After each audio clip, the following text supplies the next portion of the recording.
Assalamualaikum warahmatullahi wabarakatuh. Apa kabar semuanya? Kembali lagi di channel YouTube PBMP Keslamka. Di podcast kali ini ada saya, Irfan, yang akan memandu podcast hingga akhir nanti. Tema hari ini atau pembahasan hari ini kita adalah adaptasi mental di masa new normal. Sebelum itu, jangan lupa untuk subscribe channel YouTube-nya. Jika kalian suka dengan video ini, jangan lupa like. Kalau misalnya video ini bermanfaat, jangan lupa untuk di-share juga ya. Oke, sebelum kita masuk ke pembahasan, saya akan membacakan CV pemateri atau narasumber terlebih dahulu. Oke, saya akan bacakan singkat saja CV dari narasumber. Pada kesempatan ini, saya sudah bersama dengan Ibu Anissa Rizky Antiani, SPSI, MPSI, ahli psikologi. Riwayat pendidikannya SMA Negeri 38 Jakarta Pusat, S1-nya di Universitas Binus University, lalu master degree-nya di Atma Jaya Catholic University, working experience-nya teaching assistant, antara elementary school, help manage 10 special needs student, provide department approved learning material, make individual educational plan, lecture di Universitas Muhammadiyah Profesor Dr. Hamka dari tahun 2019 hingga sekarang. Lalu juga ada pengalaman seminar training dan sertifikatnya, ada optimalisasi kemampuan belajar anak melalui kegiatan sensor 2015, ada juga penanganan anak dengan masalah bicara dan bahasa, lalu dan sebagainya. Mungkin tidak usah terlalu lama dan terlalu panjang, kita langsung aja undang Ibu Anissa. Halo Ibu, selamat malam. Malam Irfan. Apa kabar Bu? Insya Allah baik. Irfan Ya, gimana saya Irfan kabarnya? ya Bu. Alhamdulillah Bu, baik juga. Walaupun masih di masa pandemi ini, insya Allah akan tetap sehat. Insya Allah. Ya, kita di sini podcast kali ini kita akan ngebahas adaptasi mental di masa new normal ya Bu. Ya mungkin cukup menarik pembahasannya karena apalagi kita sekarang lagi di rumah aja nih Bu. Saya juga merasakannya. Pasti kan ada juga perubahan dalam mental kita ya Bu. Ya betul banget Ya Irfan, mungkin dengan kondisi yang tadinya normal, lalu kemudian tiba-tiba datang pandemi gitu kan ya. Itu kan iya, ada perubahan yang tiba-tiba gitu kan ya. Lalu kemudian ketika kita iya, sudah mulai nyaman sama pandemi, kita harus dipaksa lagi nih untuk kembali menjadi individu yang normal, tapi normalnya di era yang baru seperti itu ya. Kalau iya betul Bu. jadi semua kayaknya kalau saya sih 3 bulan nggak masalah gitu, tapi mungkin ada teman-teman yang lain 3 bulan itu udah jadi sangat berat sekali. Mungkin Iya betul Bu. iya. Oke, kita langsung masuk aja. Nah, berbicara dengan mental di pandemi saat ini, apa gambaran dan perubahan yang terjadi pada warga, khususnya atau mahasiswa seperti saya gitu, perubahan yang terjadi terhadap mental yang dialami pada pandemi COVID-19 ini, Bu? Oke. Kalau ditanya perubahan selama pandemi, khususnya nariknya berarti mentalnya gitu ya. Iya, Yang Bu. jelas sekali terlihat itu adalah reaksi emosinya berupa kecemasan, gitu ya. Makanya tadi kalau di awal saya sempat bilang, tadinya kita hidup normal gitu dengan segala planning atau rencana yang kita punya. Terus di akhir Februari awal Maret lah ya gitu kan, tiba-tiba datang Yeah. pandemi di Indonesia gitu, yang akhirnya membuat kita terpaksa untuk beraktivitas di rumah gitu, bekerja dari rumah, belajar dari rumah. Itu tuh terjadilah perubahan yang sangat mendadak, sangat tiba-tiba dan tidak bisa kita prediksi sebelumnya. Reaksi emosinya yang paling jelas terlihat adalah kita cemas sama virusnya, cemas sama proses kita ketika bekerja atau sekolah atau belajar dari rumah, lalu juga cemas terhadap pendapatan yang akhirnya menurun dan lain sebagainya. Ya, di saat itu kita dipaksa untuk bisa beradaptasi, gitu ya. Yang tadinya kita harusnya berjalan dengan normal, kita tiba-tiba dipaksa beradaptasi menghadapi sebuah situasi yang baru. Itu di awal Maret tuh, gitu kan ya. Iya. Lalu kemudian ketika kita sudah mulai bisa beradaptasi dengan situasi yang memang tidak pernah kita tahu sebelumnya, yang secara mendadak pasti berubah, yang tidak menentu sebelumnya. Kita udah beradaptasi nih gitu dari Maret, April, Mei, Juni, berarti ya sudah 4 bulan kita beradaptasi, terus tiba-tiba diputuskan untuk oke, kita harus memulai era yang baru nih, new normal nih gitu kan ya. Kalau saya sih nggak pernah nyaman untuk membahasakan ini sebagai new normal gitu. Nggak ada sesuatu yang baru gitu. Yang baru itu justru sebenarnya adanya di kemarin gitu kan. Kalau Iya. sekarang mungkin dari transisi antara yang tadinya kita aktivitasnya di rumah, kita harus memulai membiasakan diri untuk mau lagi atau untuk mulai lagi beraktivitas di luar rumah. Saya bahasanya transisi. Nah, ketika tadi kita sudah nyaman, sudah merasa tenang, terus sudah merasa aman gitu ya, tiba-tiba kita diwajibkan untuk kembali beraktivitas di luar rumah, otomatis muncul lagi tuh perasaan-perasaan. Ada perasaan takut. Takut apa? Kalau ketika ketemu sama orang, ya coba kalau misalnya Irfan keluar rumah gitu, Iya. apakah Irfan nyaman gitu kan? Pasti Oh, kan enggak, ada Bu. rasa dibayang-bayangi rasa Insecure, iya. takut Heeh. gitu kan, dibayang-bayangi rasa cemas gitu. Gitu juga dengan saya, Van. Minggu lalu saya harus ke kampus, harus ke Limau gitu ya. Waduh, di perjalanan itu, di otak saya itu tuh isinya adalah gini, nanti di kampus saya ketemu siapa ya, satu. Nanti di kampus protokol kesehatannya seperti apa ya gitu kan. Lalu Iya, nanti di betul betul. kampus saya terjamin tidak ya keamanan kesehatan dan keselamatan saya secara pribadi gitu. Nah di situ tuh di saya aja cemas itu, apalagi di orang-orang lain yang mungkin saja bisa punya rasa cemas, rasa takut, rasa khawatir yang berlebihan nih gitu. Nah reaksi-reaksi itu ketika kita tidak bisa mengontrol dengan baik, tentu saja pasti akan apa namanya uh, membuat atau membuat apa menimbulkan reaksi-reaksi di dalam fisik ya. Kalau kita cemas, takut itu reaksi fisiknya biasanya ada sakit di daerah punggung, ada sakit di daerah kepala sih ya. Oh. Reaksi-reaksi itu tuh akan membahayakan fisik kita juga gitu, Pak. Berarti dengan apa namanya karantina ini mungkin udah hampir 4 bulan ya Bu ya. Betul. Ada dampak kesehatannya juga ya Bu ternyata. Iya, kalau dampak kesehatan ada gitu. Tapi kalau karena saya kan sebenarnya bukan bukan ahli di bidang kesehatannya ya, jadi saya akan Iya. bicarakan tentang kondisi mentalnya saja. Cuman yang perlu kita ketahui, ketika mental kita tidak mendukung atau ketika psikologis kita tidak mendukung, itu juga pasti akan mempengaruhi kondisi fisik kita. Kalau misalnya, oh ya saya juga ngerasain Bu, kayak punggung juga sakit, terus juga kepala juga udah mulai pusing. Itu berarti itu emang mentalnya keganggu ya Bu? Ya, bukan mental terganggu gitu. Mental terganggu itu rentangnya banyak sekali gitu. Oh gitu ya? Nah, banyak sekali. Kalau mental terganggu bisa jadi disorder, bisa jadi bukan disorder. Nah, kalau di konteks ini, ketika kita sudah mulai ada gejala-gejala sakit di area badan, bisa jadi itu reaksi Oh, stres yang reaksi. overload gitu kan. Reaksi stres gitu. Tapi bukan sampai yang kamu gangguan jiwa atau kita gangguan jiwa, nggak Iya begitu. Bu. Itu karena gangguan jiwa itu perlu ada proses asesmen yang panjang dan nggak bisa sembarangan untuk ditentukan kita digangguan jiwa atau enggak. Gitu. Mungkin teman-teman mahasiswa ya kemarin kan mintanya pengen libur terus.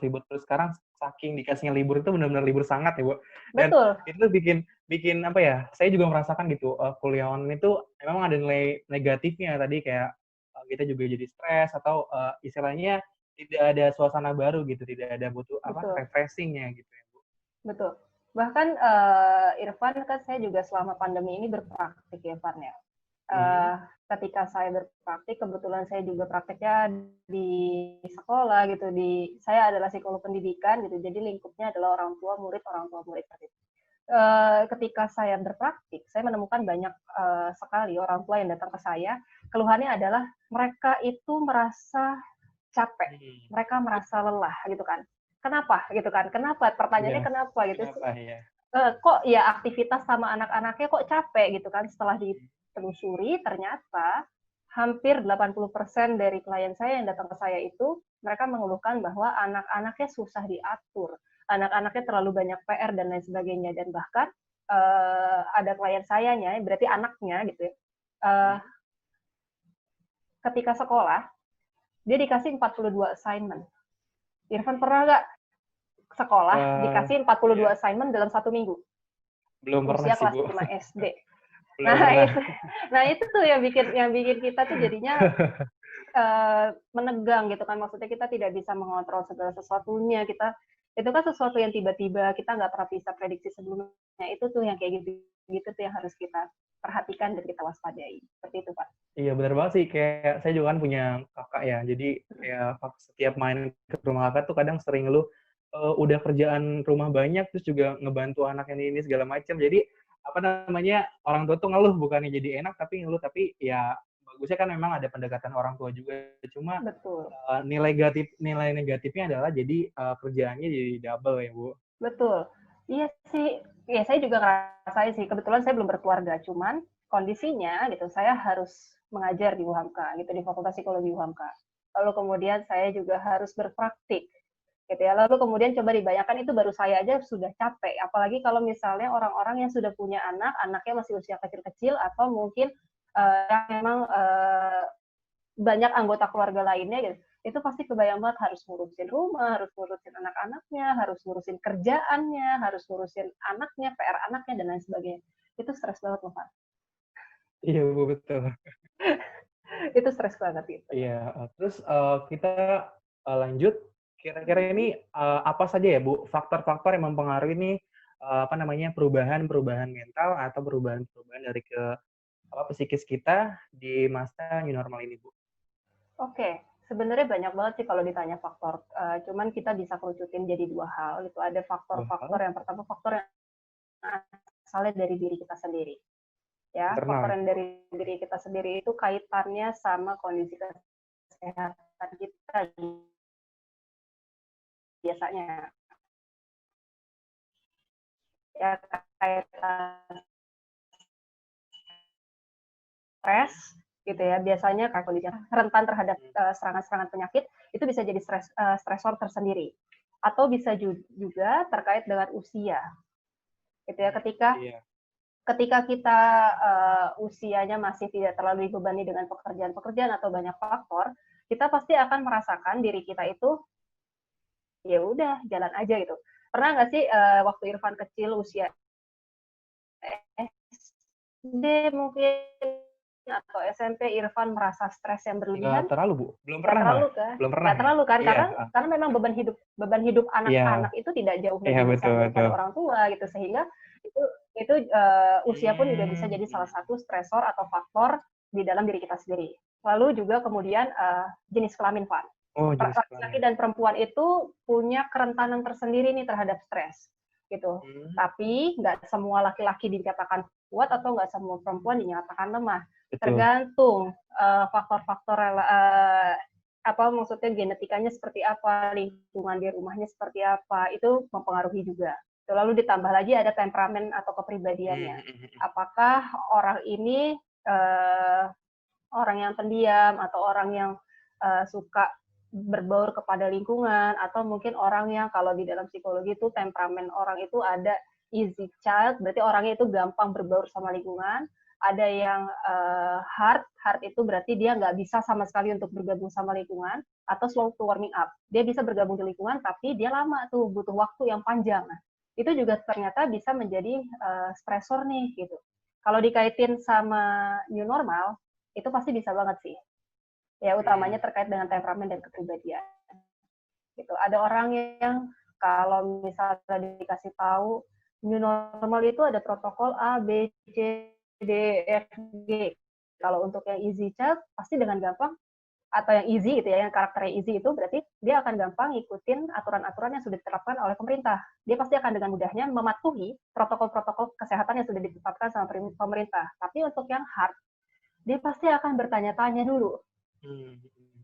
apa sih gunanya? Kenapa harus begini? Kenapa harus begitu? Padahal sebenarnya itu tujuannya semata-mata buat dia juga. Nah, Hmm. tapi ada juga yang slow to warming up. Dia tahu ada resiko ketika dia keluar tidak mematuhi protokol kesehatan, tapi dia pun males-malesan, ogah-ogahan. Nah, itu juga bisa jadi sesuatu yang bisa nantinya mempengaruhi orang ini next-nya akan jadi stres atau enggak dengan kondisi lingkungannya.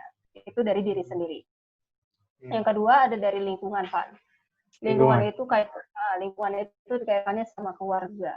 Lalu Hmm. kemudian keluarga itu berarti ketika kita melakukan sesuatu di era new normal, apakah keluarga kita support atau tidak. Itu kan ada juga orang tua yang kalau misalnya anaknya mau keluar, nggak usah lah, ini gini gitu kan ya. Ya Yang betul Bu. overprotective gitu kan ya. Iya iya. Gini. Lalu kemudian sementara anaknya pun juga dituntut untuk harus kerja di kantor. Ya, betul. Gitu kan. Nah, itu jadi anak itu mungkin nggak bisa memilih gitu kan, maksudnya ya pilihannya cuma kantor atau kita durhaka sama orang tua. Nah itu kalau misalnya kita tidak memiliki regulasi diri yang baik, tidak bisa mengontrol emosi kita dengan baik, itu pasti juga akan jadi stresor tersendiri. Ya, lalu kemudian stresor berikutnya adalah kalau secara teoritis ada bencana alam.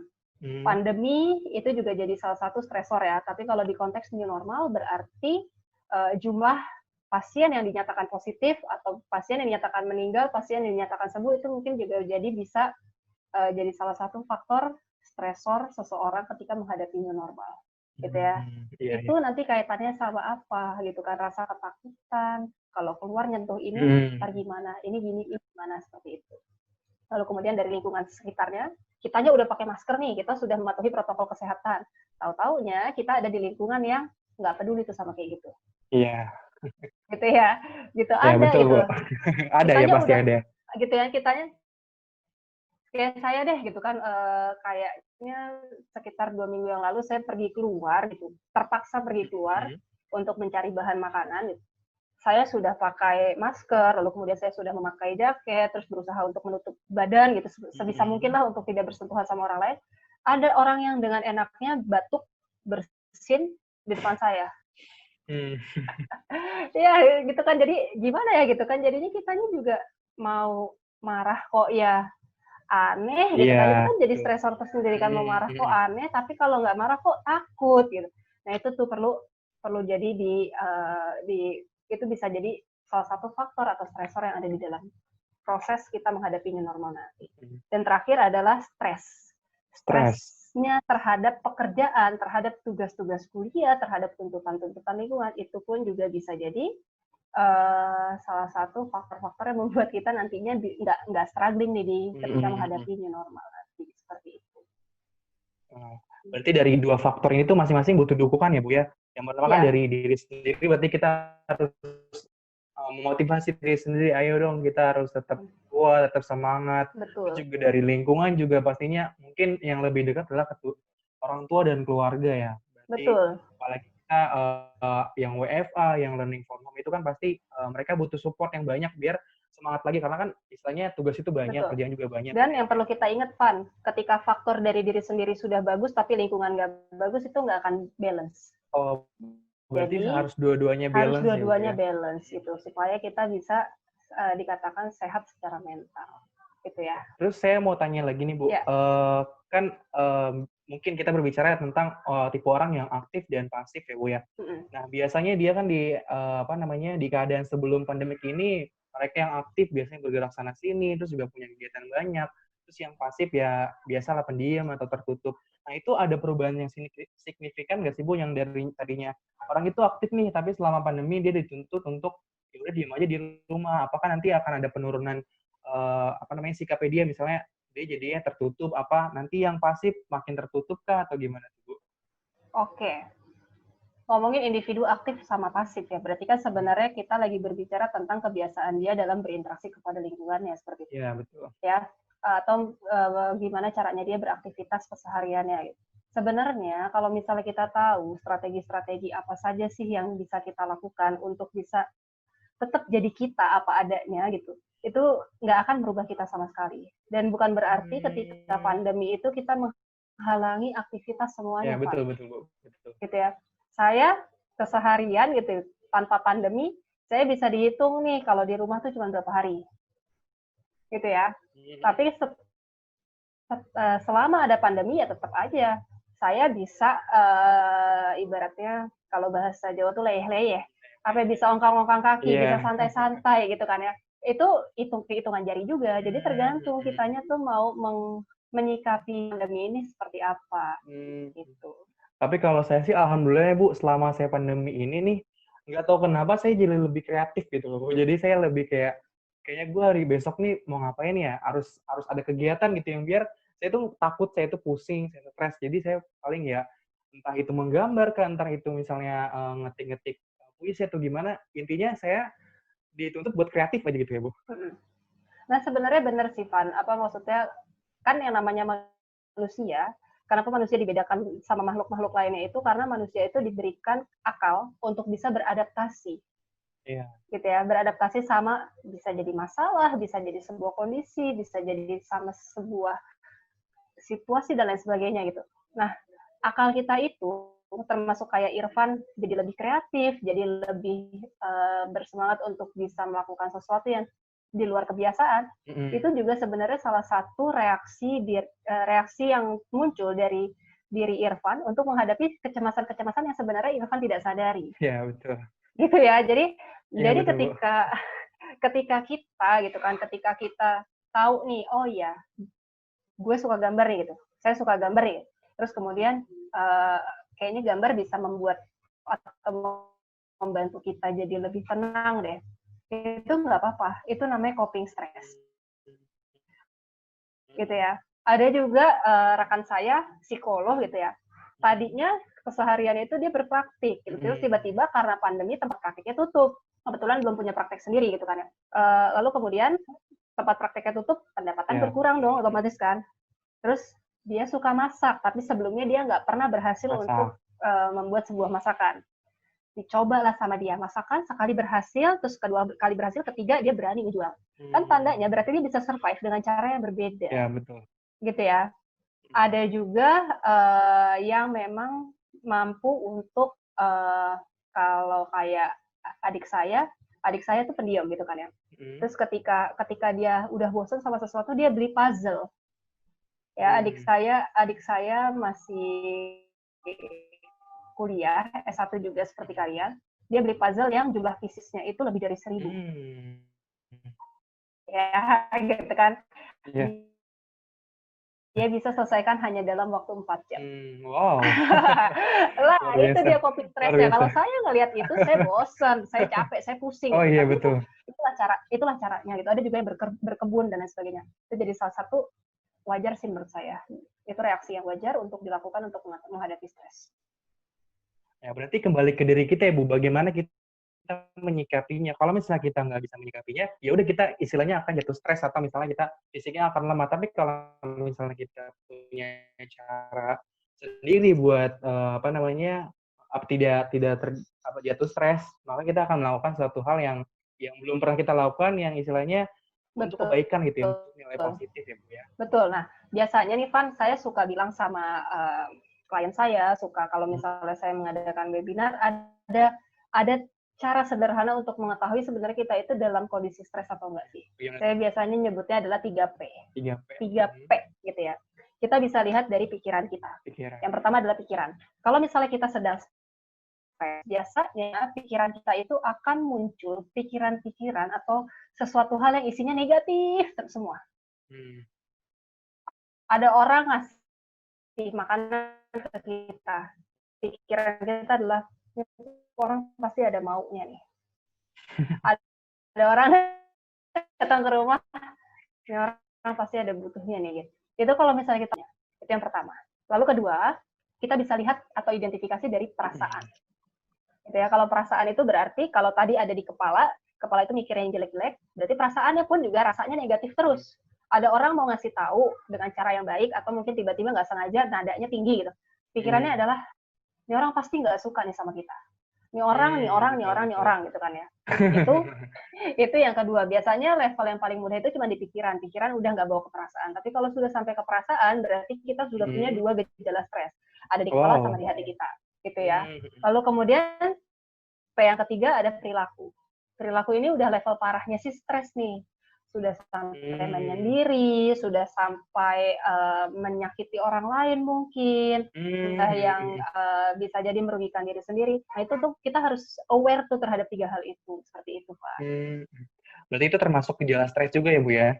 Iya, itu ya strategi untuk orang awam lah mengenali sebenarnya udah stres apa belum sih.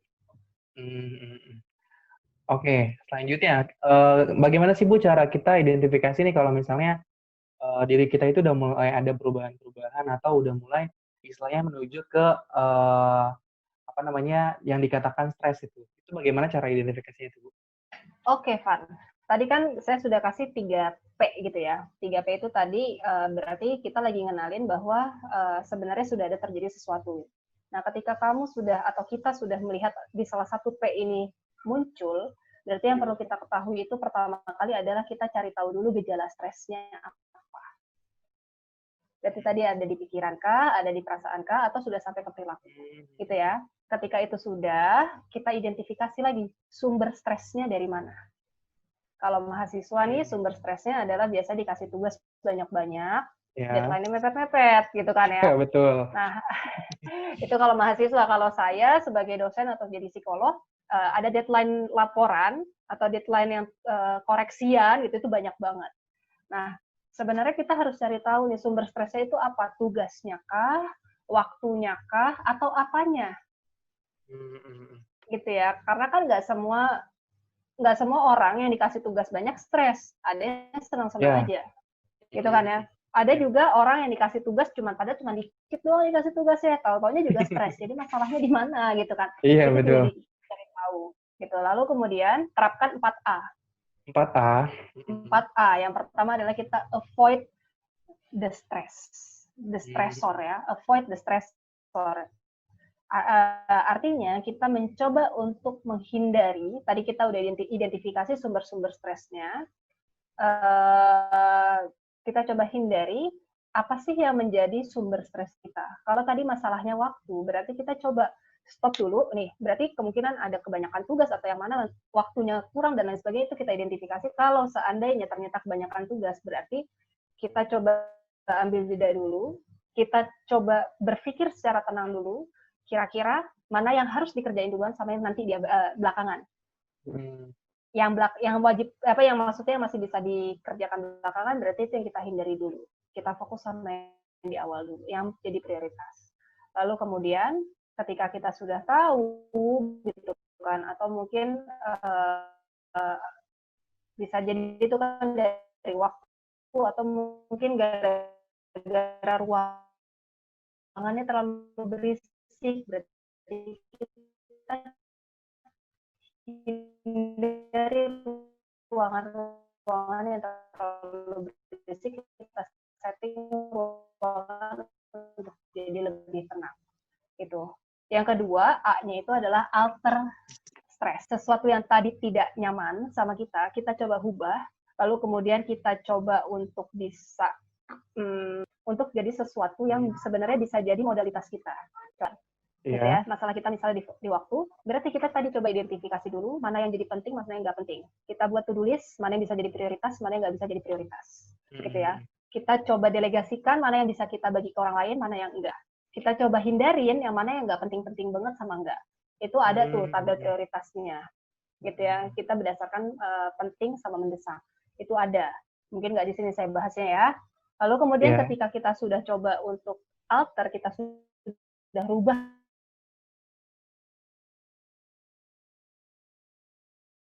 kita sesuaikan dulu nih target kita itu mau sejauh apa sih. Jangan kita muluk-muluk. Kita cuma sanggupnya dalam 1 hari. Kalau saya nih kayak sekarang saya lagi koreksi gitu kan, lagi koreksi paper mahasiswa. Kebetulan saya dipercaya untuk memegang beberapa kelas. Jumlah paper yang harus saya periksa itu ratusan. Jangan juga saya muluk-muluk untuk pasang target 1 hari wajib selesai. Misalnya nah, itu yang harus saya adaptasikan gitu kan, sesuaikan dulu tuntutannya, kira-kira ini masuk akal atau tidak, kira-kira ini bisa saya kerjain atau enggak gitu kan. Ketika kita sudah sesuaikan tuntutannya, kita sudah ubah targetnya, yang keempat itu adalah accept. Terima. Oke, terima bahwa situasi saat ini itu enggak seperti yang kemarin, seperti situasi yang saat ini itu bisa jadi nggak pernah kita prediksi sebelumnya, dan kita mau tidak mau, suka tidak suka ya harus siap, harus jalanin, harus selesaikan. Ya, saya berkali-kali juga bilang sama klien-klien saya adalah suka atau nggak suka hadapin, suka atau nggak suka jalanin. Nggak ada pilihan mundur, kita harus tetap maju. Iya betul. Kenapa? Kalau kita mundur artinya kita ya udah mau terpenjara aja tuh sama situasi si COVID-19. Iya betul Bu. Nggak jelas loh itu selesainya kapan, nggak ada yang tahu loh itu buatan apa gimana, kita nggak tahu gitu kan. Iya, betul. Jadi mau nggak mau pilihannya adalah kita minimal adalah berlari. gitu ya. Tapi terus-terusan berlari tanpa henti itu kan juga melelahkan buat kita. Ya, betul. Ya, kita juga harus tahu nih kapan kita harus berhenti sebentar untuk ambil nafas. Lalu kemudian kita juga harus tahu habis ngambil nafas kita kapan waktunya lari lagi, kapan waktunya kita harus memberikan tongkat maraton kita ke orang lain, artinya minta bantuan, itu kita harus tahu. Semua itu harus tahu, gitu loh, Pak. Ya berarti walaupun banyak kan biasanya mahasiswa itu punya target ya Bu, misalnya kayak mengerjakan tugas atau misalnya target ke depannya dia mau kayak gimana, berarti itu kita boleh aja punya target, cuma kita harus punya juga rem buat diri sendiri ya Bu, jangan sampai diporsir kita harus sesuai target, misalnya 1 minggu ini harus selesai segini, tapi kenyataannya diri kita nggak sanggup tuh, itu membahayakan juga ya Bu ya? Betul.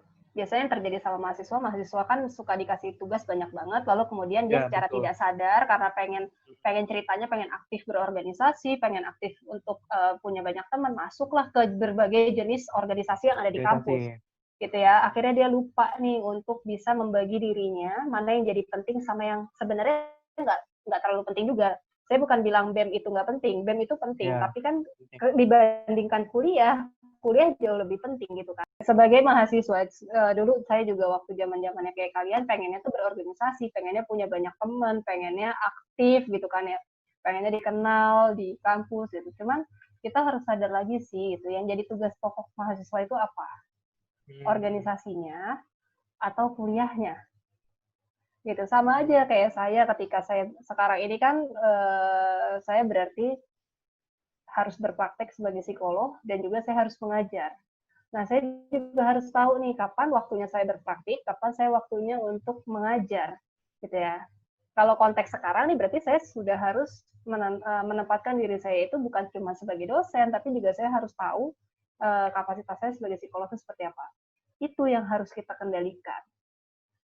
Supaya apa? Supaya kita juga tahu kapan waktunya kita membatasi diri kita, kapan waktunya kita blowing up diri kita, kayak gitu. Oke.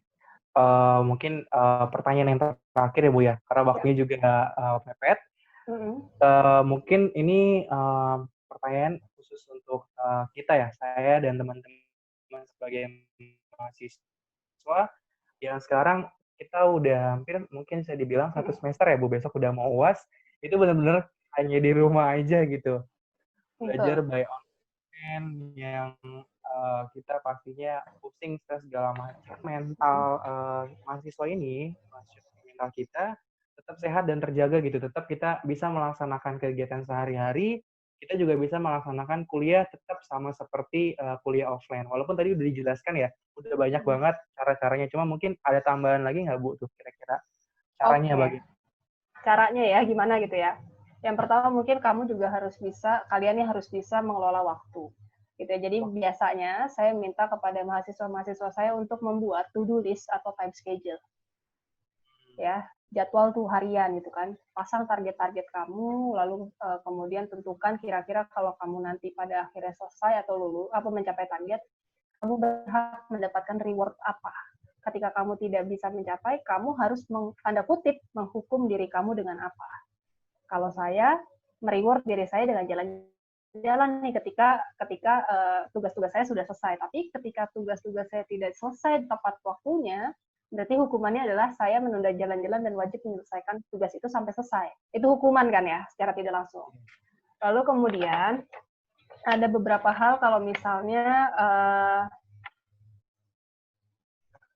kayak kita lagi dalam keadaan atau situasi yang tiba-tiba tidak nyaman atau tiba-tiba bikin kita panik, tiba-tiba bikin kita gelisah sehingga kita tidak bisa berdaya untuk melakukan kegiatan sehari-hari di lingkungan. Itu ada beberapa teknik sebenarnya. Jadi kita bisa melakukan sesuatu yang sifatnya mindful. Mindful itu artinya kita bisa membebaskan diri kita dari hal-hal yang mengganggu pikiran-pikiran kita. Caranya sederhana, Irfan. Ada teknik namanya teknik relaksasi. Ya, teknik relaksasi ini yang biasa kami ajarkan itu ada beberapa. Yang pertama ada teknik relaksasi atau teknik tarikan nafas dengan hitungan 4, 7, 8. Jadi, kalau dalam hitungan 1, 2, 3, 4, berarti kita tarik nafas sampai hitungan 4 selesai, lalu kemudian ketika sudah hitungan 4 selesai, kita tahan nafasnya sampai hitungan ke-7, lalu kemudian setelah hitungan ke-7 berarti kita buang nafasnya sampai hitungan ke-8. Nah, itu dilakukan sampai kita merasa benar-benar lega. Gitu ya. Nanti Irfan coba sendiri. Nanti Irfan dan teman-teman boleh dicoba teknik 478. Jadi berarti kayak teknik menyanyi juga ya, Bu ya? Saya soalnya pernah juga belajar dalam vokal seperti itu juga, Bu. Betul. Betul, Yeah. sebenarnya kan latihan vokal pun juga itu latihan kita untuk mengatur nafas, mengatur emosi, itu kan sebenarnya masuk ke situ juga. Bela diri pun juga sebenarnya sama tuh, ada tuh teknik-teknik gimana caranya dia untuk mengontrol diri dia untuk lebih baik lagi, kayak gitu. Nah, ada juga teknik yang lebih mudah lagi, kalau lupa dengan 478 biasanya ada namanya teknik zipper. Zipper itu resetting gitu. Jadi kamu tarik nafas seolah-olah kamu kayak lagi nutup resetting jaketmu gitu kan ya. Lalu hembuskan nafas seolah-olah kamu sedang menurunkan resleting jaketmu. Gitu ya. Jadi itu cara yang paling gampang. Lalu kemudian kalau misalnya kita tiba-tiba dapat serangan panik, sesuatu misalnya kayak iya ada orang batuk tiba-tiba kayak kemarin tuh saya gitu kan ya. Ada orang tiba-tiba batuk. Ada lagi teknik namanya teknik grounding. Grounding. Kita berusaha untuk memetakan gitu kan, kita alihin pikiran kita dengan cara misalnya kita mencari 5 benda yang berwarna putih. Misalnya kayak gitu ya. Kita cari. Lalu kemudian ketika sudah dapat 5 hal itu, kita turun lagi, kita coba cari 4 hal yang bisa kita dengar, misalnya suara orang lagi ngomong ibu. Kita cari gitu kan. Lalu kemudian kita turunin lagi 3 hal yang bisa kita hirup dan lain sebagainya. Nah, sampai hitungan ke-1. Nah, itu sebenarnya sih itu sama aja kalau misalnya kita lagi kesel atau emosi, kita mencoba untuk menghitung 1 sampai 10 sebelum bicara sama orang lain. Gitu ya kan, ada mungkin Irfan pernah dengar gitu kan, ketika kita marah, coba deh hitung dulu 1 sampai 10 supaya kita bisa mengatakan sesuatu dengan cara yang baik dan tidak menyakiti orang lain. Tapi kalau kita marah banget, coba hitung dulu sampai 100 supaya amarah kita itu nggak keluar ke orang lain. Nah, itu sebenarnya caranya mirip-mirip seperti itu. Nah, 2 cara ini kalau misalnya dalam konteks agama kita, Van, ini bisa dikombinasikan ke zikir, sambil dengerin murotal, kayak gitu tuh bisa banget. Gitu ya.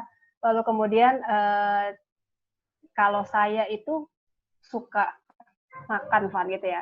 Ketika saya stres, daripada itu menyakiti diri saya lebih baik untuk memenuhi kebutuhan gizi saya. Saya kalau misalnya stres, saya butuh gula nih, yang penting saya penuhi gula saya. Gitu. Jadi kita penuhin, jangan lupa dengan minum air putih yang cukup supaya kita bisa tahu nih sebenarnya diri kita itu lagi butuh apa. Tapi jangan juga kita makan dengan porsi yang berlebihan. Iya, Bu, betul. Ya, nanti yang ada bukannya stresnya selesai, malah jadinya diabetes gitu kan, jadi nggak lucu juga kan. Jadi nggak apa-apa makan makanan kesukaan kamu, minum-minum kesukaan kamu, nggak masalah gitu. Tapi semua itu tolong diimbangi dengan aktivitas yang sehat lagi. Mahasiswa Fikes harusnya tahu lah ya, kalau misalnya habis kita makan, kita harus menyeimbangkan dengan apa gitu, dengan olahraga kan. Iya, betul, Bu. Ya kan, kita harus tetap olahraga yang cukup supaya kita tetap bisa hidup sehat. Gitu, terus lakukan hal-hal yang menyenangkan gitu ya, sambil jangan lupa juga istirahat. Kalau Irfan tadi melukis, terus adik saya main puzzle, lalu kemudian yang lain mungkin bikin handcrafting atau segala macam, lakukan hal-hal yang menyenangkan. Karena hal-hal yang menyenangkan itu bisa membantu kamu mengalihkan dari pikiran-pikiran yang tidak nyaman, tidak enak, jadi pikiran lebih positif. Dan kalau misalnya ternyata itu sudah dilakukan semua, kamu masih belum bisa tenang, masih belum bisa nyaman, jangan pernah takut atau malu untuk mencari bantuan kepada orang lain yang profesional. Dalam hal ini bisa jadi ke psikolog ataupun juga psikiater. Gitu, Irfan. Oh iya, Bu. Aduh, sebenarnya pengen banyak banget yang ditanyain ya, Bu. Cuma ya terbatas oleh waktu. Durasi jadi, ya. Iya, betul, Bu. Kalau misalnya kita bicaranya banyak, bukannya podcast, tapi seminar ya jatuhnya, Bu ya. Betul banget. Mungkin nanti di lain waktu kita bisa bicara lagi ya, Bu, mengenai tentang betul banget. Apalagi mungkin mahasiswa itu paling susah banget untuk mengendalikan stres ya, Bu ya. Entah karena dia yang tidak pernah bisa manage waktunya atau nggak bisa ngatur dirinya itu saya juga nggak ngerti. Kadang saya juga ngerasain itu loh, Bu. Betul. Sebenarnya saya sudah pernah bahas ini di minggu lalu, Van. Mungkin Irfan bisa coba cek di apa namanya di YouTube-nya UHAMKA, YouTube-nya universitas gitu. Irfan bisa cari di situ. Saya sudah pernah bahas ini sih gitu. Jadi mungkin teman-teman kalau misalnya butuh gimana caranya mengatasi keletihan ketika masa pandemi, silakan cari di YouTube-nya Mungkin universitas. ya mungkin Gitu, karena itu aja termasuk Bu. Tapi sebelum tutup ini saya pengen ada closing statement dari Ibu Anissa untuk teman-teman yang nonton di podcast ini Bu. Silakan. Oke. Ya, kita nggak pernah tahu apa yang akan kita hadapi berikutnya gitu. Jadi situasi pandemi ini pun juga adalah situasi yang tidak pernah kita tahu sebelum-sebelumnya. Jadi ketika kamu merasa tidak nyaman, merasa panik, merasa cemas, jangan pernah takut, jangan pernah langsung khawatir, jangan pernah langsung minder, karena reaksi-reaksi emosi yang seperti itu adalah reaksi-reaksi wajar ketika kamu menghadapi situasi-situasi yang tidak menentu seperti saat ini. Tetap jadi individu yang bertumbuh, tetap kita menghargai proses demi proses yang kita hadapi, dan jangan lupa untuk mengapresiasi diri kamu atas apapun yang pernah kamu lakukan sejauh ini. Tetap semangat. Oke, terima kasih Bu Anissa. Mungkin saya dapat menyimpulkan sedikit dulu ya Bu dari podcast kali ini. Silakan. Mungkin teman-teman banyak banget manfaat atau ilmu yang bisa diambil dalam podcast ini.